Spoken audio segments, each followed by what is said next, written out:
and presentations, and we'll go ahead and start off. First item on the agenda is a resolution honoring Jim Irons, which was requested by Commissioner Tracy Warrendale. Commissioner Warrendale, you have the floor, sir.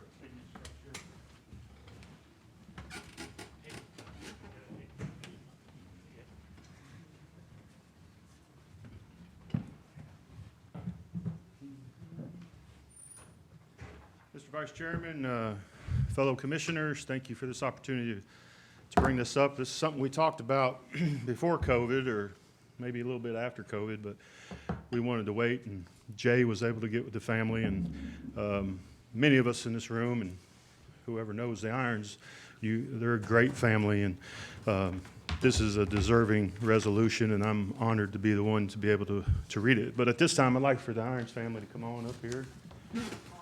Sure. Let me ask you, would Jim want it that way? Yes, he would. Come on. Now, if you don't want to get up, you can stay and listen. But I'd like to have you up here. How you doing? There's my old football coach right there. Okay, let me get this thing out. Yeah, Steve was my football coach in Claxton. Believe it or not, I was a football player once upon a time. I was pretty good at buckling my chin strap. I moved on to... That's why I said I could buckle my chin strap. I didn't do it that often either. All right, let's read this. Anderson County, Tennessee Board of Commissioners Resolution Number 2021-07882. Posthumous resolution honoring Jimmy Lee Jim Irons, 1931 to 2020. Whereas our dear friend and community leader, Jim Irons, went home to meet with his Lord and Savior and reunite with his wife of 66 years, B. Davis Irons, on February 21st, 2020. And whereas it's difficult at times to describe humility in a man, but the modest and unassuming life of Jimmy Lee Irons was a true depiction of humility, selflessness, and the right way one needs to walk the steps of a true Christian. Family man in our society, Jim was truly a self-made man who dedicated his life to the well-being of his family and others. And most importantly, he led by example and raised a beautiful family and hard-working family of 5 children, 8 grandchildren, and 8 great-grandchildren, as we see standing around us this evening. Whereas from humble beginnings in Ironsburg, Tennessee, Jim was born and raised with 12 siblings. Unfortunately, he watched his father's tragic death in a sawmill accident at a mere 12 years of age. He was forced to grow up quickly, reluctantly leaving school, and began work to help provide for his family. And whereas at the age of 16, he volunteered for military service and quickly found himself protecting our nation and American freedoms while serving in Guam and the Western Pacific. After leaving the military, he went to work for Union Carbide for 32 years, and during that time, he learned to be a skilled welder and completed his dream of a high school diploma at Knoxville High School. And whereas in 1983, he retired from Union Carbide and started his own highly successful business, Alloy Fabrications. Without much of any startup money for his new business, Jim attended an auction and purchased several drums of scrap electrical components. Knowing the value of those precious metals contained inside the electrical parts, he sat down with his sons, Jimmy and Steve, and began to extract the valuable metals from the scrap parts. The money he received from the sale of these metals gave Jim the opportunity to buy a welding machine, air compressor, metal lathe, and thus Alloy Fabrications was born and ultimately became one of the largest and most well-known private metal fabrication businesses in East Tennessee. Now, therefore, be it resolved by the Anderson County Board of Commissioners, meeting regular this session, 19th of July 2021, that we express our deepest condolences to the entire Irons family on the loss of this incredible man who rose from the meager beginnings to a successful, self-made businessman and raised a wonderful family. Of course, I've already said this, standing beside me. Be it further resolved that we declare July 24th, 2021 as Jimmy Lee Irons Day in Anderson County in honor of this humble man and his everlasting legacy that will live on in Anderson County for eternity. Resolved, duly passed, and approved this 19th day, July 2021, signed by our chairman, Mr. Josh Anderson, and Mayor Frank. Here you go, Steve.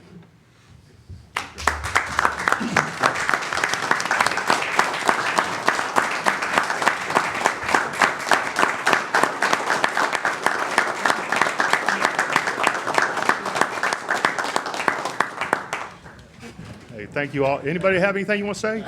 Thank you very much. No, thank you. We appreciate you. Appreciate all you've done in the community, and the business is unspoken for, but I just can't thank y'all enough. And I want to thank Jay Yeager for putting this together, Jay. I know his plate is full, but as he told me on the phone, this is the kind of thing he likes to do. So thanks again from the bottom of our heart. God bless y'all. See you, fellas. Here you go. Here's if you need that. Y'all be careful. Thank you. Thank you, Mr. Chairman.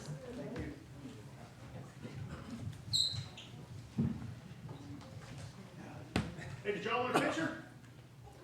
Come on in here. Yeah, you just want to get out of here. Come on up here. I'll get you a picture. Come on, come on.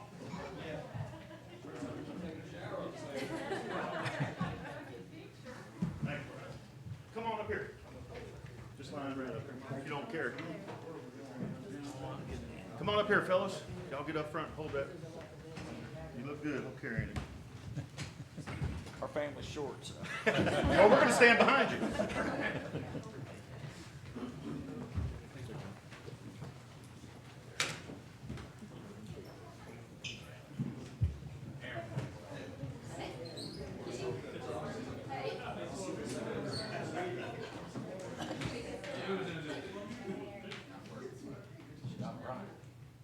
That's a good picture. Everybody say cheese. All right, let me get another one. Cheese times two. Well, there we go. There it went. All right.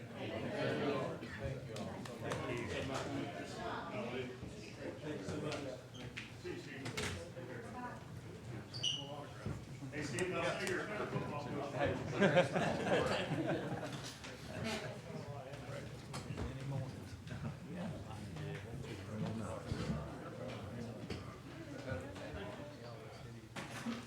Commissioners, will be postponing the next item, moving on to the third presentation by Anderson County Community Action Commission by, and I'm so sorry, Layla Kinnaman? Layla Kainanen. I apologize. Go ahead, ma'am. Hi, thank you for allowing me to speak today. I am Layla Kainanen. I'm the new Executive Director at Anderson County Community Action. I see some familiar faces, others I haven't met yet. COVID made it a bit difficult during my first year to get out and meet everybody face to face, unfortunately, but I look forward to rectifying that in the future. I'm really only here to report just kind of a status update on where we are as an agency today versus where we were the last time we came to you in 2018, 3 years ago.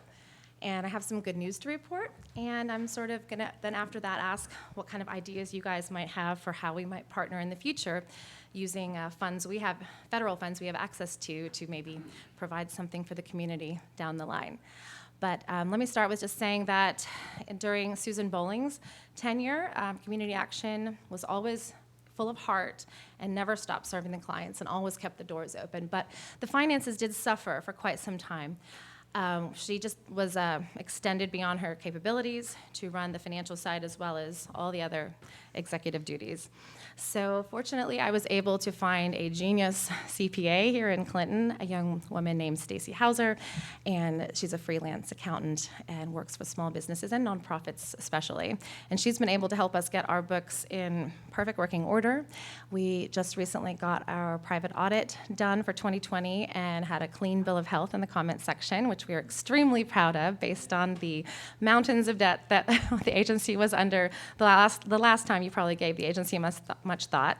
Now we are without any special comment for the annual private audit, which is a big milestone. We are out of debt to the IRS. We are increasing our awareness in the community, establishing a social media presence when there never was one before, really moving into the 21st century with our approach.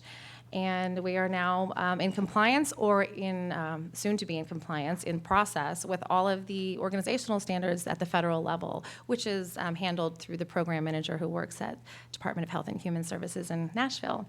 And I'm in touch with her almost daily, and she's always telling me that she has no doubts that we are headed in the right direction. Everything is looking good and on the way to being in the position where we can start to grow. We're hoping to actually start growing the agency, adding new programs, finding more private money, and doing more partnerships so we can offer different types of services than the basic 5 core programs we've been running all along. What are those 5 programs, you might be asking? We run nutrition programs where we offer groceries to needy families Tuesdays and Thursdays. Every 3 months, we do bulk food, USDA commodities. We offer gardening supplies, the Green Thumb program. We offer help with people's rent or mortgage if they qualify about once a year, if they need help. And we also offer help with utilities if they're behind and past due with their utilities if they qualify and live in Anderson County. Those are our basic functions, and we are reaching nearly 1,000 families, but right now that's scratching the surface of the poverty that exists in this county. We have about 1 in 3, 26,000 people here who would qualify for our services, and we're not even hitting 10% of that. So I'm really eager to get some more awareness. So if anyone has ideas they'd like to brainstorm with me in the future about different ways to get our name and just information about us, awareness about what we offer to more families, especially those who are more rural and harder to reach, then I am all ears. But that was just, I guess you guys all got last month, my email full of documentation attached with all of the things I mentioned earlier, like the private audit report and so on. But if there was any questions about how the agency is doing, how we've been making good use of the $7,500 gift you guys gave us a few years ago, any questions about that, I'm happy to answer it and take any suggestions for different things we might be able to do in the future with. Commissioner Creasy, go ahead, sir. I hit it actually. Oh, okay. Any questions? All right, hearing none, thank you for coming tonight. We appreciate your information. Okay, well, please don't hesitate to be in touch if there's anything we could do to partner up in the future to help more needy Anderson Countyans. Thank you. Thanks. Commissioners, that ends the agenda for courtesy resolutions, proclamations, and presentations. We will be adjourned until the 6:30 meeting. Or I'm sorry, recessed until the 6:30. You didn't correct me.